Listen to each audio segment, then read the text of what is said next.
"Dad, I need you to sell everything." My son's voice trembled, shattering the warm reunion I'd driven 3 hours for. He was my only boy, the one I'd built a life for, and now he stood before me, a stranger with desperation in his eyes, asking me to destroy my entire legacy. He wasn't just asking for money. He was demanding my future, the foundation I'd bled for, and I would soon discover his request was only the beginning of a brutal, calculated betrayal.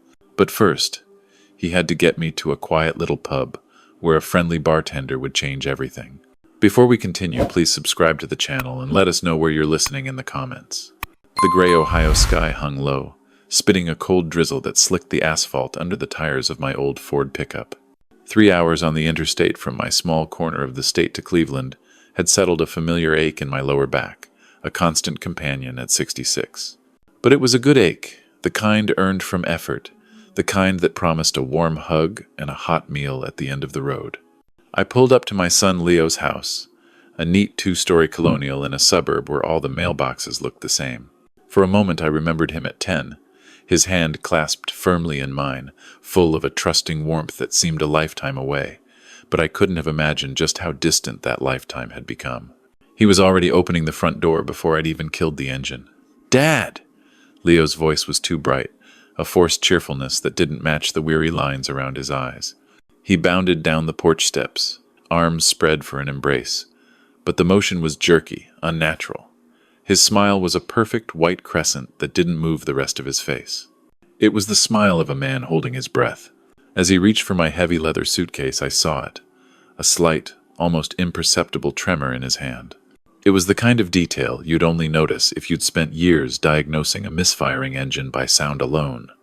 My instincts, honed over 4 decades of running a garage, screamed that something was wrong. "I've got it," I said, keeping a firm grip on the handle. I looked him straight in the eye, searching for the boy I'd raised. He looked away first. "Everything all right, son?" I asked, my voice lower than I intended. "You seem a little on edge." "Just excited you're here, Dad." "It's been too long," he replied, that plastic smile returning as he quickly ushered me toward the house. The air was thick with an unspoken tension, a silence filled with words he wasn't saying. I felt like a guest walking into the middle of an argument that had paused only for my arrival. Then, the front door swung open wider, and my daughter-in-law, Sarah, appeared. Her smile was genuine, a beacon of warmth in the chilly afternoon. "James, you made it!" she exclaimed, rushing forward to wrap me in a hug that felt honest and real. The scent of cinnamon and something baking in the oven clung to her sweater. She was the calm center of a storm I was only just beginning to feel. "Let me get that for you," she said, easily taking the suitcase from my hand, her touch a stark contrast to Leo's trembling grip. I stepped into their home, the familiar warmth of family life enveloping me. But as I watched my son nervously running a hand through his perfectly styled hair, avoiding my gaze as he pretended to straighten a picture frame on the wall, the feeling of unease solidified in my gut. It wasn't just a bad day at the office. This was something different, something deeper. I had come here for a visit, but a cold certainty washed over me. I had actually been summoned for a reason, and whatever it was already tearing my son apart from the inside out. The aroma of roasted chicken, rich with rosemary and garlic, should have filled the dining room with comfort. Sarah had outdone herself. She'd lit candles, used the good china, and was trying to steer the conversation toward safe harbors. The weather, a new exhibit at the art museum, anything to fill the suffocating silence that settled between bites.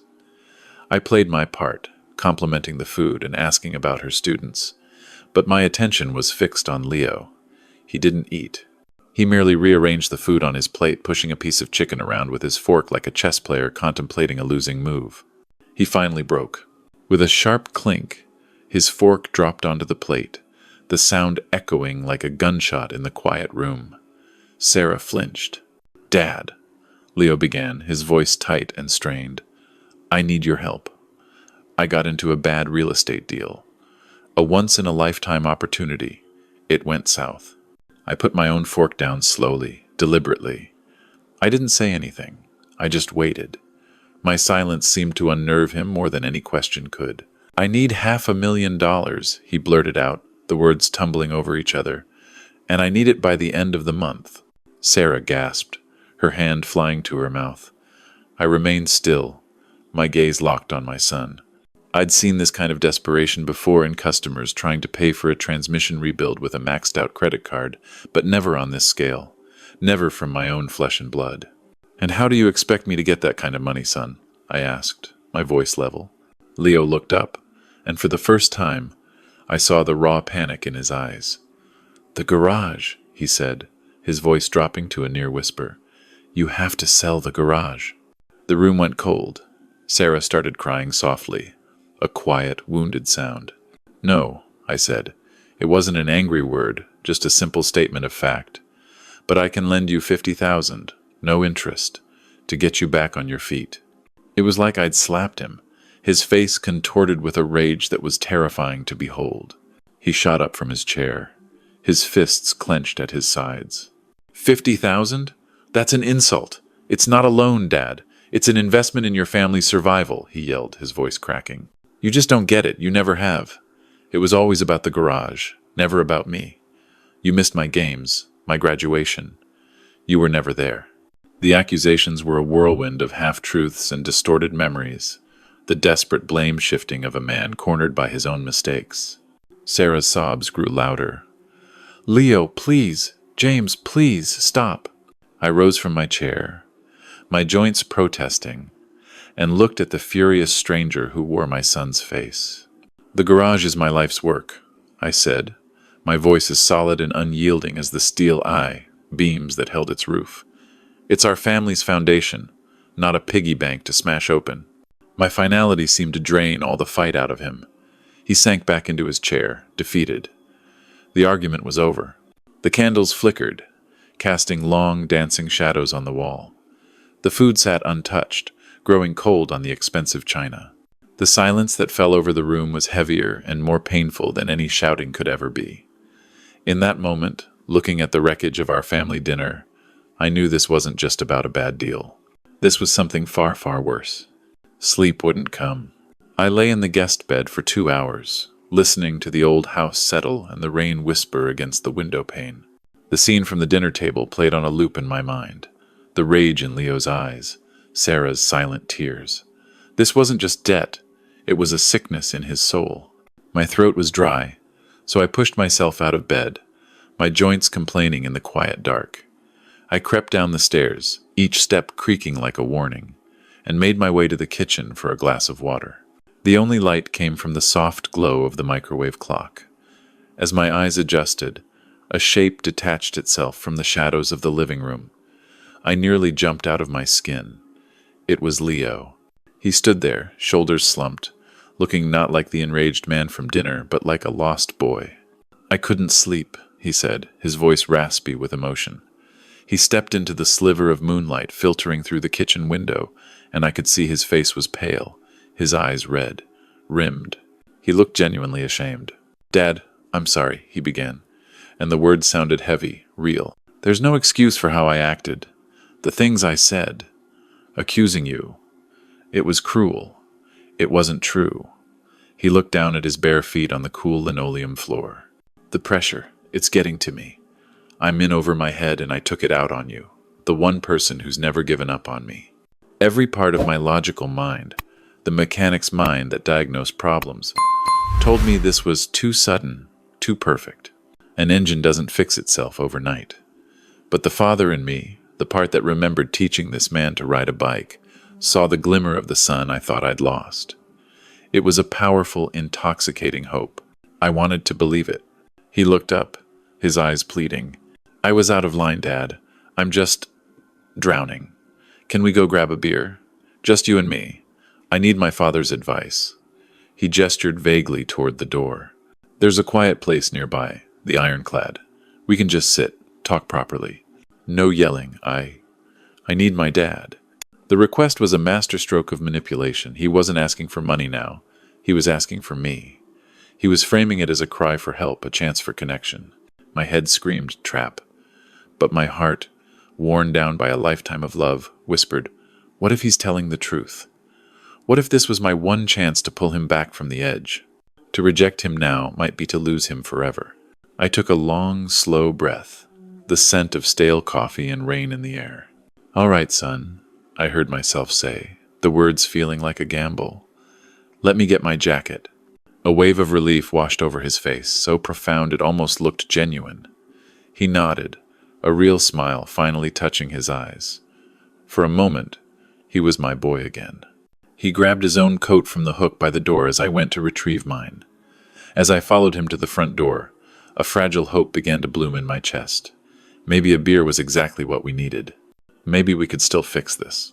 I pulled the door shut behind us, the click of the latch echoing in the quiet street, sealing my decision. The ironclad was exactly the kind of place I'd have chosen myself. It smelled of old wood, spilled beer, and quiet history. The lights were low, the mahogany bar was polished to a deep shine, and a baseball game played silently on a TV in the corner. Behind the counter, a man in his 50s moved with an economy of motion that spoke of years of practice. He had a calm, watchful face and a small, faded Marine Corps emblem tattooed on his forearm. He nodded at us as we took 2 stools at the bar. "2 of your best drafts," Leo said with the easy confidence of a regular. For the first time all night, he seemed to genuinely relax. The performance was flawless. He steered the conversation back to safer, happier times, the fishing trip to Lake Erie when he was 12, the time we rebuilt a carburetor together for his first car. I felt the tension in my own shoulders begin to ease. The cold beer, the warm nostalgia, the son who sounded like my son again, it was working. The father in me was winning the battle against the mechanic. "I still have that old tackle box, you know," I said, a real smile spreading across my face. "Still has the lure you caught that big walleye with." "No way," he laughed, his eyes bright. "We should go again sometime, Dad. For real." "I'd like that," I said, and I meant it. Just as that fragile hope began to feel real, he glanced at his phone. The relaxed mask flickered for just a second. "Be right back," he said, sliding off his stool. "Need to make a quick call to Sarah. Let her know we're okay." He walked toward the back of the pub, disappearing into the shadows near the restrooms. I watched him go, then turned back to my beer. The bartender, Marcus, was wiping down the counter in front of me, his movements methodical.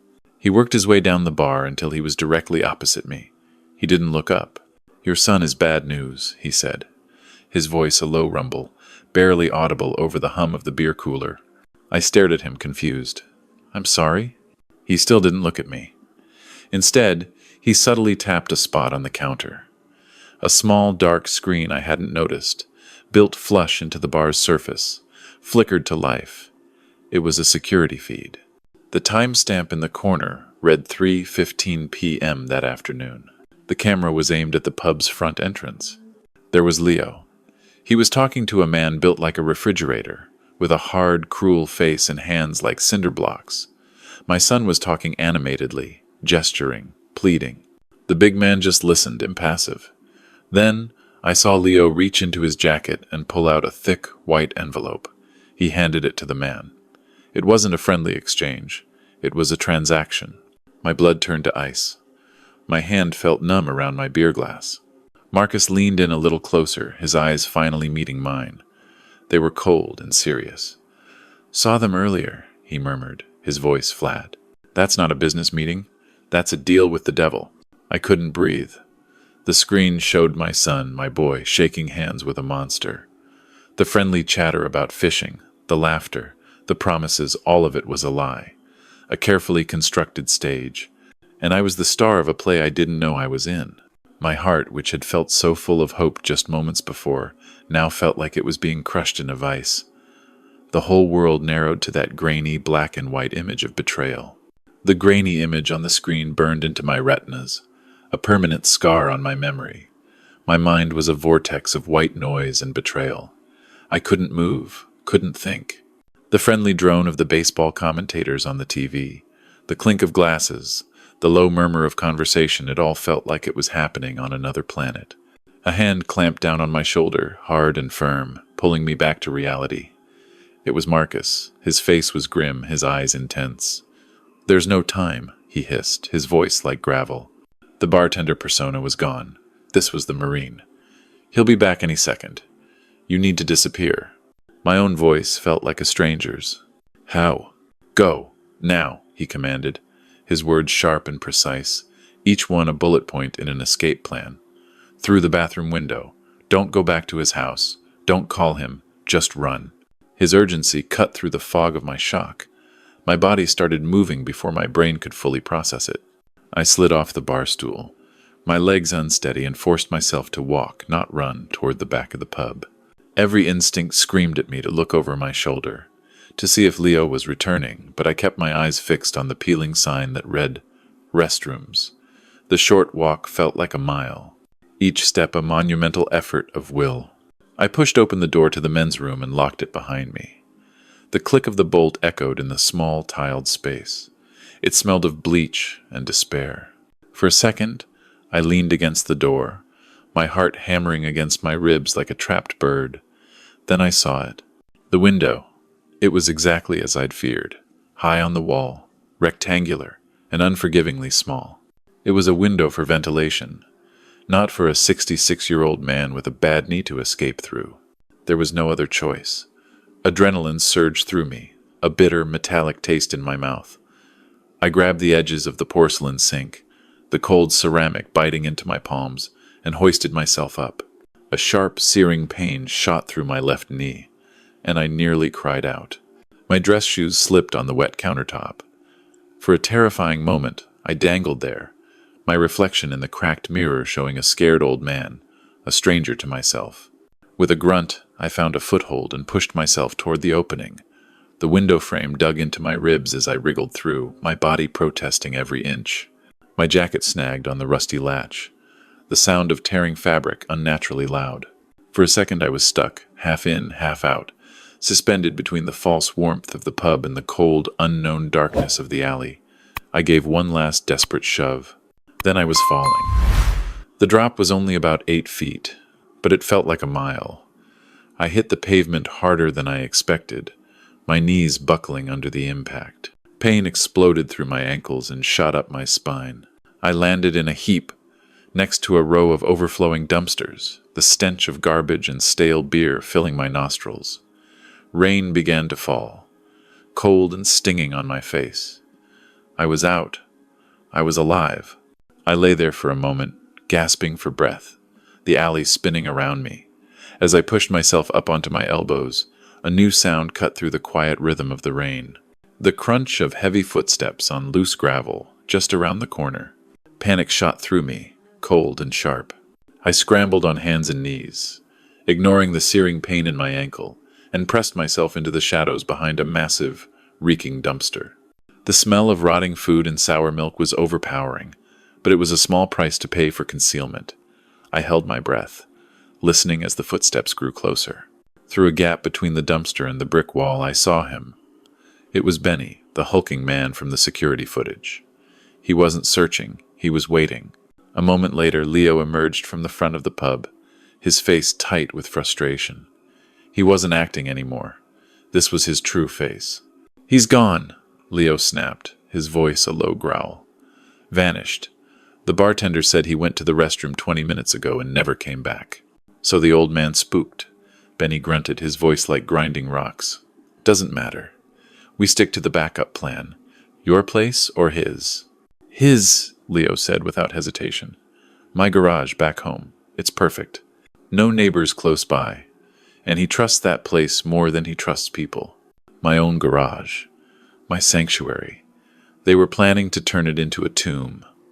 I felt a tremor of rage shake my entire body, but I forced it down, turning it into a cold, focused attention. I needed to hear everything. They started walking toward the street corner, their voices carrying on the damp night air. I crept along the wall, staying deep in the shadows, my heart pounding a slow, heavy rhythm against my ribs. Under the sickly orange glow of a streetlight, they stopped. "Tomorrow night, then," Benny confirmed. "I'll get in, cut the brake line on his pickup. A clean, simple job. He gets in it the morning after, drives to work, and somewhere along that downhill stretch on Route 8, his brakes fail. A tragic accident for a man his age." "Make sure it looks right," Leo insisted. "He's a mechanic. People will look closely." "I know my trade," Benny sneered. "It'll look like wear and tear. A catastrophic failure. Happens all the time with old Fords. The casual, professional way they discussed my death made my stomach churn. This wasn't a crime of passion. It was a business transaction. Then Benny asked the question that changed everything. What about the wife, Sarah? Once he's gone, she's the beneficiary. She going to be a problem? I watched my son's silhouette under the streetlight. He shrugged, a gesture of casual indifference that was more monstrous than any rage. His voice was chillingly calm. She won't be. She trusts me, but... He paused. If Sarah asks too many questions about the insurance payout, well, widows can be clumsy. The words hit me harder than the fall in the alley. It wasn't a physical blow, but a spiritual one. The thought of them harming Sarah kind, gentle Sarah, who had hugged me with such genuine warmth just hours ago, it extinguished the last flickering ember of love I held for my son. In that moment, the man standing under the streetlight was no longer Leo, my boy. He was just a problem to be solved, a threat to be neutralized. The grief and shock vanished, replaced by something ancient and cold. The mechanic in me saw a broken part that needed to be removed. The soldier in me saw an enemy. The 3-hour drive back from Cleveland was a blur of rain-slicked asphalt and the hypnotic rhythm of the windshield wipers. On the passenger seat, my phone buzzed with a relentless, desperate energy. The screen would light up, show LEO in bold letters, then go dark, only to light up again minutes later. I didn't count the calls. After the 10th one, they stopped being individual pleas and merged into a single, continuous hum of betrayal. I didn't feel anger or sadness anymore. The man calling my phone wasn't my son. He was a loose end, panicking because his target had slipped the noose. The exhaustion of the past 24 hours was a physical weight on my shoulders, but my mind was sharper and clearer than it had been in years. The grief had burned away, leaving behind a core of cold, hard purpose. Dawn was breaking as I pulled my pickup into the familiar sanctuary of my garage. The smell of grease, metal, and old leather washed over me, a scent more comforting than any home. I cut the engine and sat in the silence, the pinging of the cooling metal, the only sound. This place, built with my own 2 hands, was the one thing my son wanted to destroy. It was the one thing that could save me. After splashing some cold water on my face from the utility sink, I found the crumpled bar napkin Marcus had pressed into my hand before I'd headed for the restroom. On it, a phone number was scrawled in blue ink. I dialed, and he picked up on the second ring. "The Ironclad," he answered, his voice calm and professional. "It's James Rodriguez, the man from last night." A pause. "I figured you'd call," Marcus said. "You made it out clean?" "I did. Thanks to you. You saved my life back there. I have to ask why." There was another moment of silence on the line, but this one felt different, like a shared understanding. "When you reached for your beer," Marcus said, his voice dropping slightly, "I saw the faded globe and anchor on your forearm. Faint, but it's there. Once a Marine, always a Marine." The words struck a chord deep inside me, something I hadn't felt since basic training. A bond forged in shared hardship that transcended blood. "They're planning to kill me here," I said, my voice steady. "In my garage. I need to know who I'm really up against. The big man my son was with." "That's Benny. He's just the muscle," Marcus explained, his tone all business now. "The man pulling the strings, the one your son owes, is named Victor Novak. He's not a gangster, not in the old sense. He's a predator in a suit who preys on desperate men with big dreams and bad credit.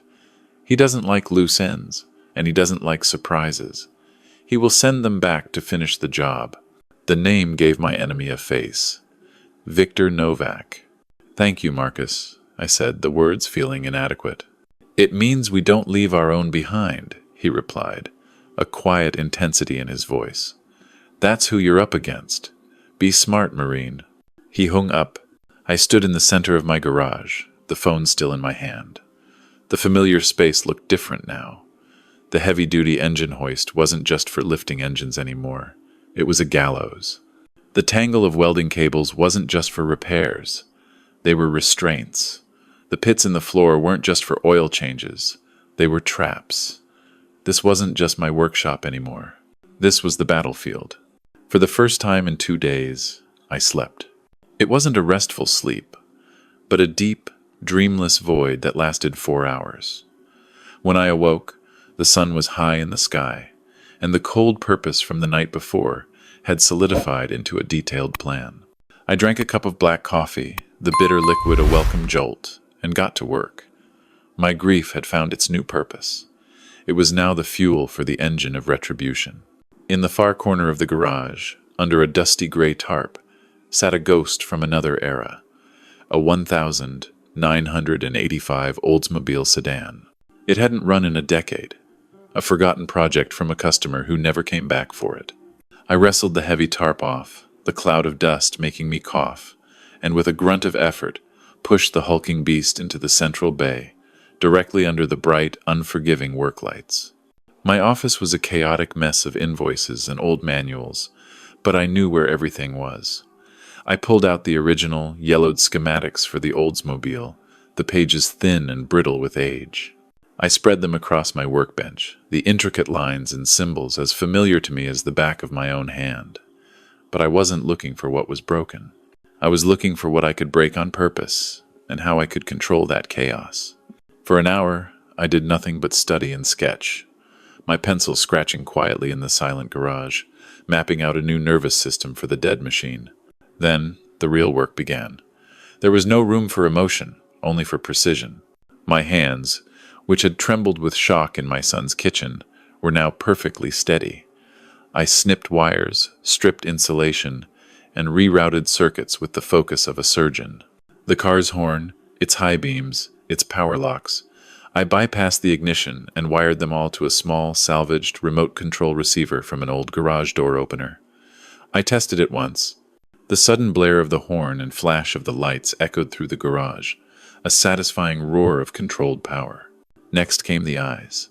I had a box of new generation wireless security cameras, small enough to hide in the palm of my hand. I hadn't installed them yet because I hated the idea of my sanctuary being watched. The irony was not lost on me. One camera went into a pile of greasy rags on a shelf, its tiny lens peeking out. Another was tucked into the hollowed-out casing of a broken wall clock. A third was placed high up on a steel beam, giving a perfect, unobstructed view of the entire bay. They all fed wirelessly to a hard drive recorder I set up in the back office. All day, I worked. The familiar sounds of my trade, the click of a socket wrench, the hiss of a soldering iron, the scrape of metal on concrete, became the soundtrack to my singular mission. I was no longer a father grieving a lost son. I was a mechanic, a craftsman, a soldier preparing his kill zone. As dusk settled, casting long shadows across the concrete floor, I finished. The garage looked exactly as it had that morning. Messy, organized chaos. But it was different now. It was alive. It was a trap. I stepped back, wiping the grease from my hands onto an old rag, and looked at my creation. In my hand I held the small gray remote. One button. That's all it would take. A grim satisfaction settled deep in my bones. I whispered the words into the silence of my workshop. Let them come. The fourth day dawned crisp and clear. The storm outside, and the one inside me, had passed, leaving behind a cold, sharp clarity. The trap was built. Now it was time to bait it. I sat in my cluttered office, the smell of coffee and metal thick in the air, and dialed the number of an old friend, Rick, a real estate agent I'd known for 30 years. I made sure to speak a little louder than usual, my voice carrying out into the main bay of the garage. One of Victor Novak's pressure tactics would be to have my phone tapped. I was counting on it. "Rick, it's James," I said, forcing a weary sigh into my voice. "Yeah, it's been a while. Listen, I'm calling for a reason. I'm thinking of hanging it up, retiring." I let that sink in before continuing. "Yeah, thinking of selling. Time to cash out. The property value is at its peak, and I'm not getting any younger. Just wanted to get your feel for the market." We talked for 10 minutes about listings and capital gains, a perfectly normal conversation that I knew was being monitored by a monster. When I hung up, the bait was in the water. My next call was harder. I dialed Sarah's number, my heart aching for her. Her voice was strained, tired. I kept it brief, asking if she was okay, if the kids were behaving. Then, the real question, delivered with feigned concern. How's Leo holding up? He seemed under a lot of pressure. Her hesitant answer told me everything I needed to know. He was a ghost in his own house, she said, pacing constantly, always on his phone, his voice a low, angry whisper. He'd barely slept. He was desperate. The pressure from Novak was clearly mounting. I love you, Sarah. Stay strong, I said before hanging up. The confirmation was all I needed. They were running out of time. They would be forced to act soon. With the calls made, I began my final checks. From my office, I switched on the small monitor linked to the hidden cameras. The view was perfect. The pile of rags, the old clock, the high beam. Every angle covered the kill zone in a blanket of silent observation. I pulled the small gray remote from my pocket. I'd reinforced the garage's main roll-up door with a secondary steel deadbolt, controllable only from the inside. They could get in, but they wouldn't be getting out. As afternoon bled into evening, I made a thermos of black coffee and took my position in the office chair. I turned off the main lights, leaving only the small desk lamp casting a pool of light on my workbench. Then, I turned that off too. I sat in the darkness, the only illumination coming from the faint green glow of the camera monitor. And I waited. The silence of the garage was absolute. Every tiny sound, the hum of the vending machine, the creak of the building settling, was magnified. An hour passed. Then two. My senses were on high alert, the way they had been in the jungles of Vietnam half a century ago. At 10:17 p.m. it happened. A flicker of light on the monitor showing the back alley. A pair of headlights cut through the darkness. A dark four-door sedan I didn't recognize rolled silently into view, parking in the shadows just beyond the reach of the street lamp. The engine cut. The lights went out. They were here. On the monitor, two doors of the sedan opened. My heart hammered against my ribs, a steady, powerful rhythm. This was it. I watched as Leo and Benny emerged, their forms ghostly in the grainy night vision of the camera. Benny carried a heavy tool bag. They moved to the rear service door, and with a loud snap that echoed in my headphones, the bolt cutters bit through my old lock. They were inside. My fingers tightened around the small gray remote in my hand. Not yet. They moved through the darkness with practiced ease, their flashlight beams cutting sharp cones through the familiar clutter of my life's work. I had left a single dim light on under my office door, a small beacon of false security. He's in the office, probably asleep over his paperwork. I heard Leo whisper, his voice captured perfectly by the microphone hidden in the wall clock. Old man's a creature of habit. Good, Benny grunted, his eyes scanning the garage. The less he knows, the better. They stopped in front of my Ford pickup, my pride and joy. The truck I'd used to haul Leo's baseball equipment, his college dorm furniture, the truck I'd planned to give him one day. Just get it done, Leo urged, his voice trembling slightly. The reality of the moment was finally hitting him. Cut the line. He'll be dead by rush hour tomorrow. We get the call from Sarah, and we're rich.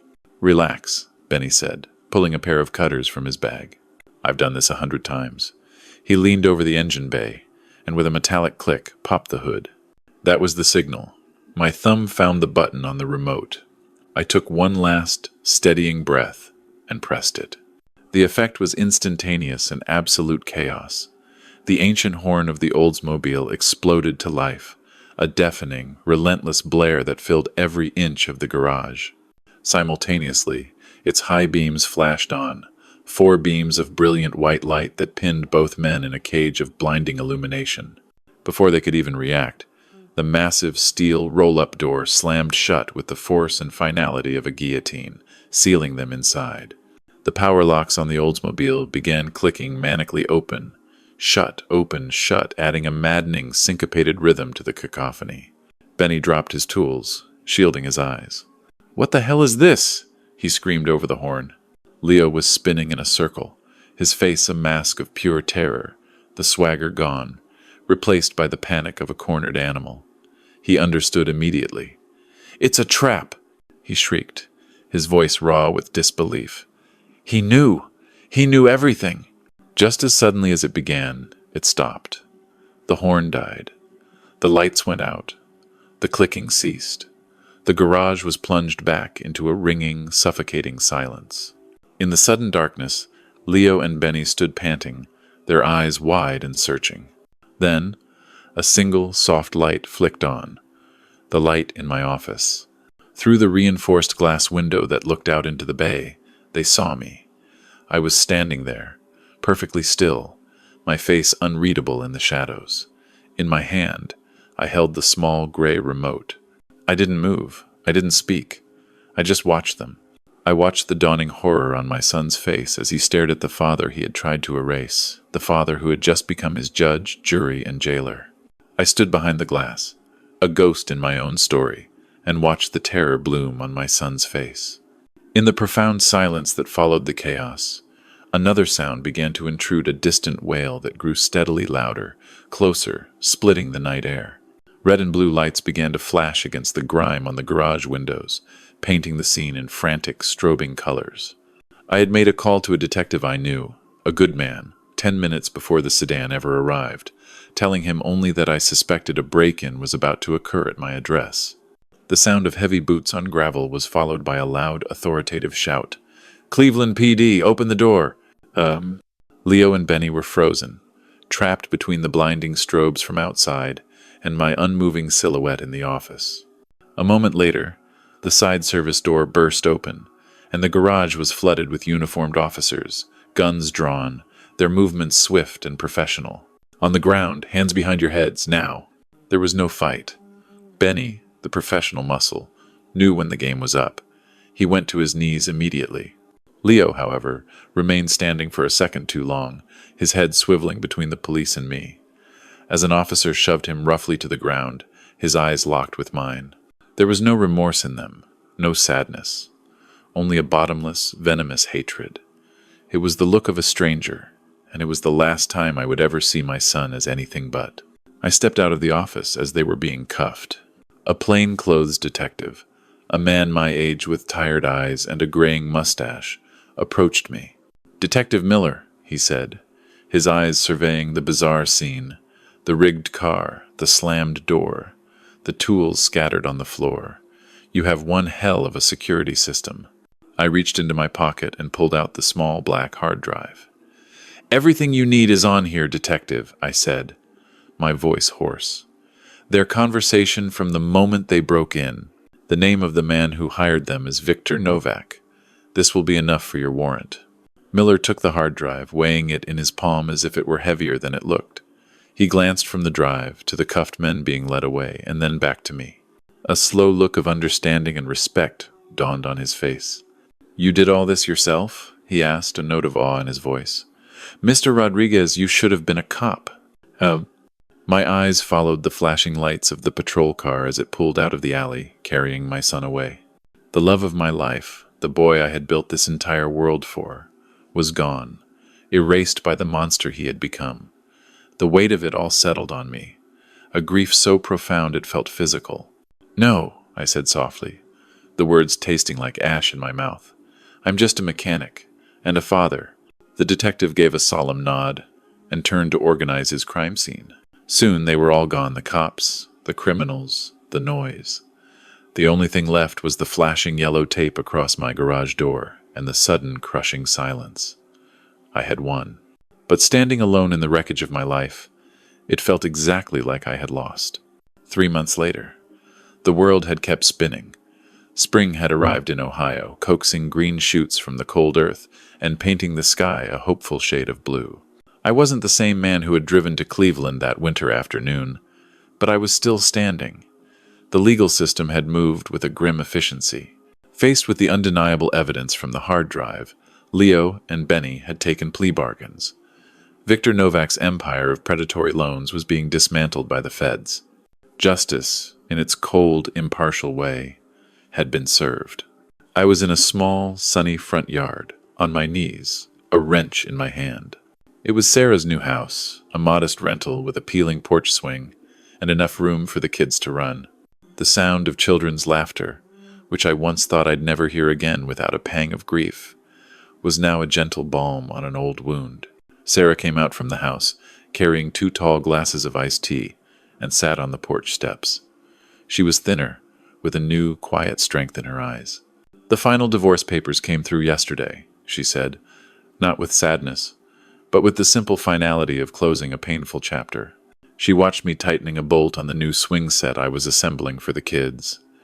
"Thank you, James, for everything. You saved us." Her words hung in the warm air. "Your family, Sarah," I said. "That's what you do for family." Just then, my grandson, 7-year-old Sam, ran over, his face smudged with dirt. "What's that, Grandpa?" he asked, pointing at the wrench. I smiled, a real smile. "It's a wrench. It's for making things strong." I took his small hand and placed it over mine on the tool. "Here, feel it. Lefty, loosey, righty, tighty. You turn it this way, and you make the bolt tight, so the swing is safe." He watched, fascinated, as the bolt secured the frame. It was a small lesson, a simple truth passed from one generation to the next. He ran off to join his sister, and a moment later, they were both soaring into the blue sky on the newly finished swing. Sarah looked at me, her eyes glistening. "How do you do it, James?" she asked softly. "After everything," I followed her gaze to the laughing children, their faces alight with pure, uncomplicated joy. The ache of losing a son would never fully disappear. It was a part of me now, a ghost that lived in the quiet moments. But looking at them, I understood. My legacy wasn't the garage, the business, the money that had poisoned my son's soul. It was this moment, the sound of safe, happy laughter. The knowledge that a family, though broken, was healing. The ability to build, to mend, to protect.